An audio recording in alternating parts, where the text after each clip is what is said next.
Hello everyone and welcome to Crypto Atlas. In this video, I'm going to give you guys a step-by-step guide walkthrough of how you can be able to acquire the SafeMoon cryptocurrency. And fear thee not, guys, because if you did have problems with the TrustWallet, I actually have a workaround for you to where you can still be able to acquire this, and I'll be going over some other details as well in this video. So first off, I do want to say that if you guys want to check me out on Twitter, I am at Crypto Atlas YT. Feel free to send me some nice little SafeMoon memes. I would love to see what kind of fun stuff that you guys got going on, whether it's actually with involving SafeMoon itself or just the idea of us going to the moon or whatever, right? So send me your memes. Would love to see what you guys got going on. Apparently 4 minutes ago, right here, SafeMoon just said that they got a new all-time high. So they're just crushing it record-wise.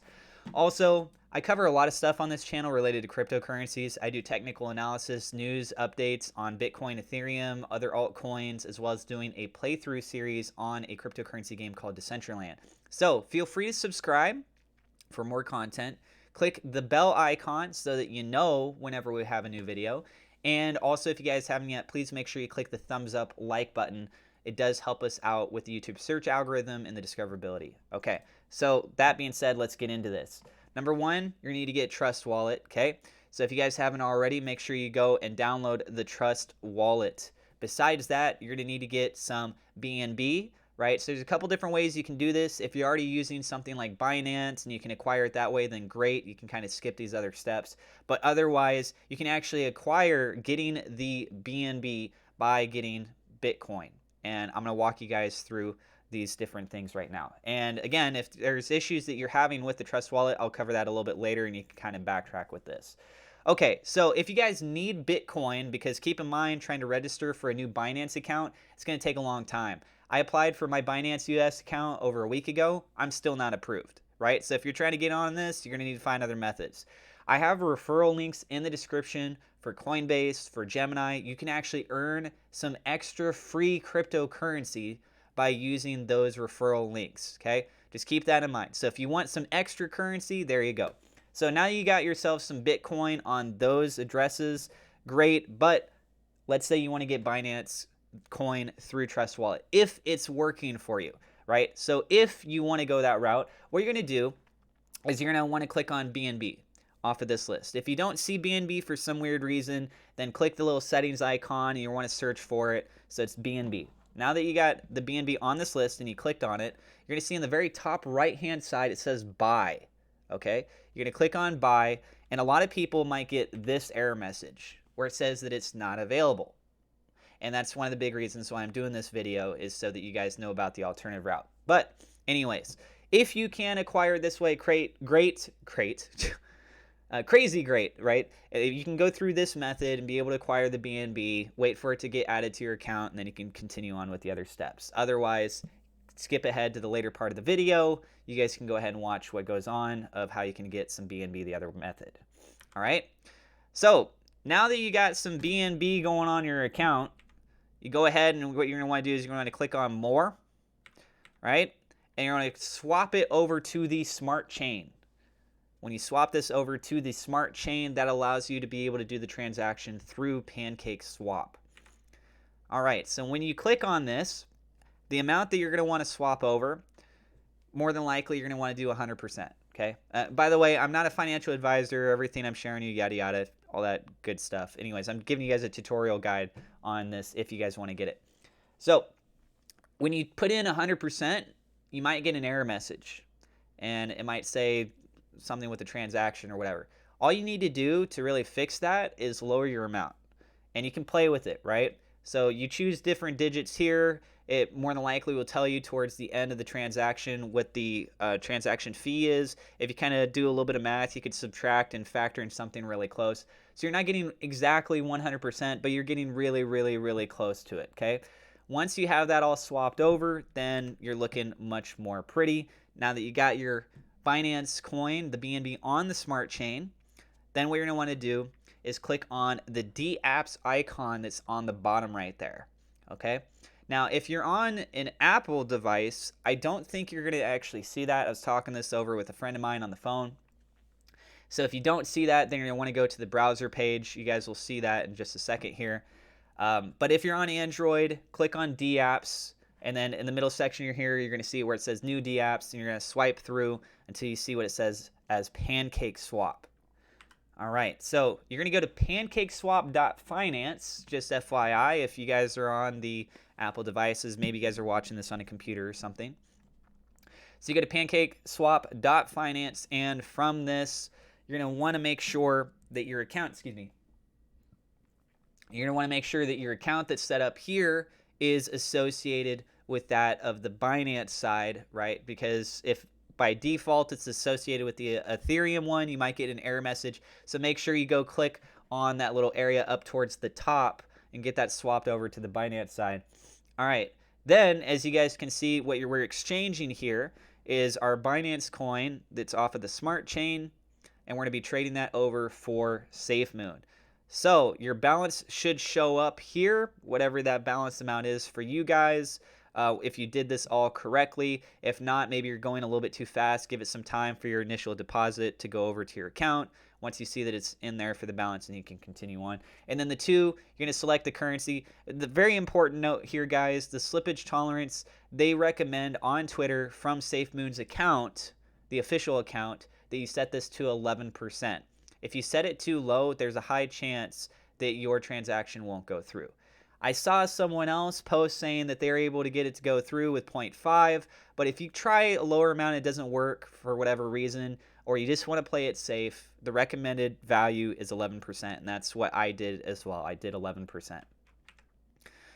So you click on the little, like, I don't know what you call this, kind of like a mixing bar. You click on that, and that's going to give you the option here for settings, and that's where you can manually type in the transaction amount. Also keep in mind that if you do other cryptocurrencies, and if you also do them through like Uniswap, you might have different slippage value numbers that you want to put in for things. So this is not like an ends all be all percentage that you should use for slippage for every other cryptocurrency you ever do in the future. Just remember that, okay? So you set the percentage there for 11%. When you go to search for your coin, so when you click, when you click select a currency, you can type in SafeMoon, and then it'll show up the token name right here. Now, what's kind of cool is, from what I can tell on PancakeSwap, there's no potential variations of what coins that you can get.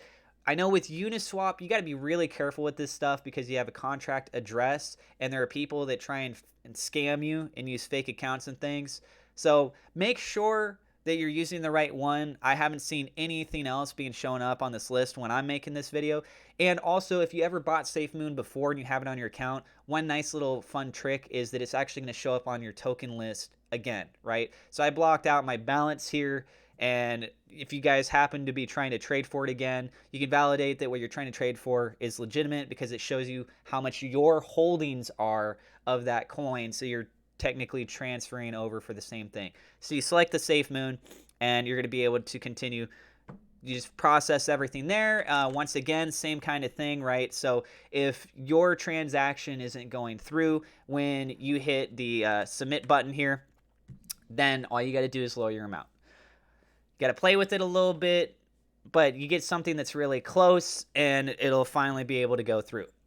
So you might think like, well, I keep trying to lower it, I keep trying to lower it, and it's just still not showing up. Well, try a different digit.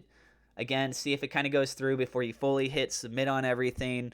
Maybe go back and then try and do another digit a little bit higher. So again, you're trying to get as close as you want. I know it's a little bit of a pain to do that, but it is what it is, okay? So once you do all that, boom, there you go. You're going to have this be moved over from your balance of your BNB over to SafeMoon, and it's going to be stored on your TrustWallet. I highly recommend that you put your security settings in to protect your account. I also want to make note of a couple different things for you guys. Do not trust on social media if you're having issues and somebody is saying, hey, contact their support, and there's a Google Doc, and you put your in. Don't do that. You're going to lose your coins. All right? Do not do that. If they try reaching out to you, guys, I do not recommend this route. All right? Hopefully this guide with you is going to explain everything just simple enough, and you're not going to have these kinds of problems. But yeah, be very careful of giving anybody any kind of info And I don't recommend that you give anybody any kind of info. The only thing potentially might be like the transaction ID itself, given a specific circumstance, but I don't think any of you guys are going to need to worry about that, okay? So don't even go down that route. Not financial advice, just my opinion. Anyways, okay, now let's say you can't get the BNB, right? You're trying to get it, you can't get it through the TrustWallet.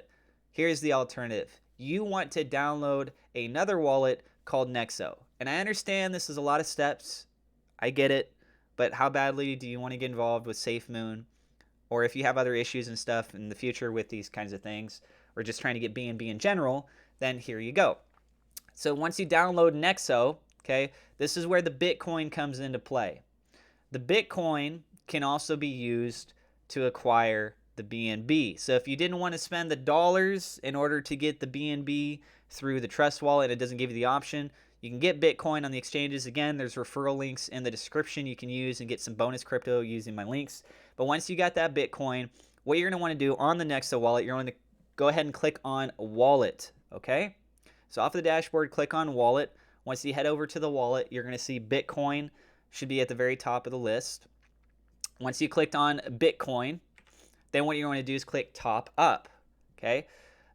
Similarly, you might see on other exchanges it says like deposit, something like that. So this is you're going to be clicking on is Top Up. My words are kind of weird right now, I know. Sorry.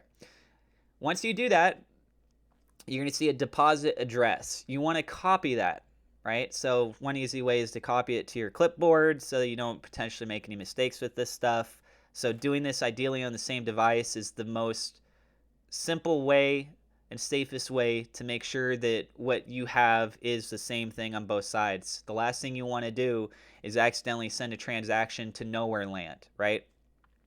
So you can see it says send only Bitcoin to the deposit address, and it says top up Bitcoin. Really become like OCD with these things, because this is your money, and depending on how much money that you're trying to send, you're going to kick yourself in the butt so hard if you make a mistake, and that large transaction or whatever the money is just gone forever. Once you have this deposit address and you have this copied, okay, then what you're going to want to do is go to your exchange, wherever it is that you have your Bitcoin currently stored, and you're going to want to go to their options for withdraw, right? Now there's, again, lots of different avenues you can go with this stuff. So you want to go through with withdraw. Now keep in mind that if you bought Bitcoin on Robinhood or you bought it on PayPal, you cannot withdraw it off of those exchanges, because technically you don't actually own it there, right? They try to make it convenient for you to be investing into it, but you don't actually own it. So if you want to go through Gemini, Coinbase, that kind of thing, I got the referral links as I mentioned. So go through, click withdraw. You're going to put in whatever amount of Bitcoin that you want to withdraw. And then for the depositing address of where you're trying to withdraw it to, you're going to paste this address. Double check it, make sure that it's correct. Once you've validated that everything looks legit, then go ahead and submit it through. Now, depending on what exchange, it's going to have different confirmation times. So also, do not freak out if it seems like it's taking a while, right? A standard block time that's mined is about 10 minutes or so. So you should see anywhere between 3 to 6 confirmations before it actually goes through. So that means it could be potentially as early as 30 minutes. If you're really lucky, it might be sooner.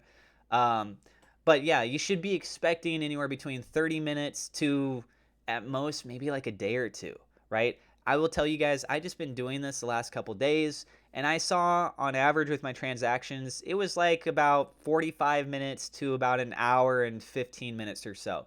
So, right around that 1 hour range. So, if you think that like, oh my God, I made a mistake, whatever, but check the address on both sides. If they match up, then just be patient, okay? Now that you got your Bitcoin over on the Nexo side, then what you want to do is you want to click on exchange. That's that middle button, and you're going to do pay with Bitcoin. You're going to put in the amount. If you're having issues trying to, if you're having issues trying to type it in, then more than likely these, geez, I don't know what's going on with my throat. Something keeps sneaking in there. If you're having issues trying to type it in, there should be an option. If I remember correctly, I pointed to it here, the available. You should be able to click on something there to kind of like autofill the full amount in. I know when I was trying to type it, it was being weird configuring the numbers and stuff. So you put in whatever amount that you want to put in there. And then for the amount of BNB that you want to receive, it's going to factor in the discrepancy there. So you click pay with BTC, receive BNB, and then you're going to do preview exchange and do the full transaction. And same thing, once again, if there's something funky and it doesn't seem like it wants to process through, lower your amount just a little bit. Okay, I don't think you're going to have an issue with this one from what I can remember, but the other ones I mentioned. So now you got the BNB. You're going to do the same kind of thing. We're going to get the deposit address on your TrustWallet, right? You're going to get your deposit address from your TrustWallet under the BNB. Make sure that when you do that on the TrustWallet, you are transferring BNB to BNB wallet. It's very important. I can't stress that out enough. You don't want to send Bitcoin to an Ethereum wallet. You're going to get screwed, right? You don't want to send it to a Litecoin wallet or whatever, right? You want to make sure that what you're looking at on your page says BNB. You copy that deposit address. You paste it in on the other side over for the TrustWallet, right? Because you're going to be receiving it there. So you're withdrawing it, technically. You're withdrawing it off of Nexo. You're not depositing it now on Nexo. You're withdrawing. So you're going to get the deposit address off of your TrustWallet. I can't stress that enough. Then double check everything. Make sure the addresses match up, right? You are sending from Nexo to TrustWallet. And there you go. Then you can go back to the previous steps that I mentioned where you can go through PancakeSwap and all that other good stuff. Okay, so I'm going to go and wrap up the video there. Hopefully this was a really good breakdown for you guys. And once again, if you're new to the channel, don't forget to hit subscribe. I got a lot of other cryptocurrency stuff. If there's other projects that you guys want to see that could be potential good gems, I do cover about those, the movers, what's going on, maybe why they're moving on, where to look at for them going next, either up or down, those kinds of range of levels, the playthrough series with the cryptocurrencies. Feel free to share this video with other people. If you see anyone on Twitter or Reddit or whatever, they're saying like, hey, I can't figure this out. And then the last thing that I want to go ahead and mention is that in a couple days there's going to be some exchanges, according to what SafeMoon's Twitter account is saying, that they're going to be supposedly announcing that they're going to be getting launched on. Okay, if it's something like Binance, again, you're going to have to wait like a week. So you can try and get on some of these exchanges now. I have the referral links in my description if you think maybe it's going to be on one of those. And if you have any issues trying to go on the exchanges to do this, well, then you can go ahead and go through this method. The other thing, sorry, I actually got one more thing to say too. If this is, I don't know for sure, but if this is like Dogecoin, which not Dogecoin, but Dogecoin, I made a separate video on that. They both have this tokenomics method where it decreases the amount every time you do a transaction, distributes to the community, right?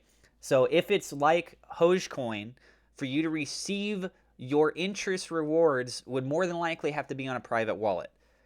Okay, so I know with Dogecoin, they can't give you an interest rate based off the exchange because it's a different protocol system or whatever. So if SafeMoon is the same way and you're trying to get that interest, once you buy it on the exchange, then you might want to move it over to a private wallet. Make sure you got all your security settings set up and all that good stuff. Yeah, guys, please don't forget to subscribe, hit the thumbs up, like button, click the bell icon, and check me out on Twitter at CryptoAtlasYT. Thank you guys so much, and I will see you in the next episode.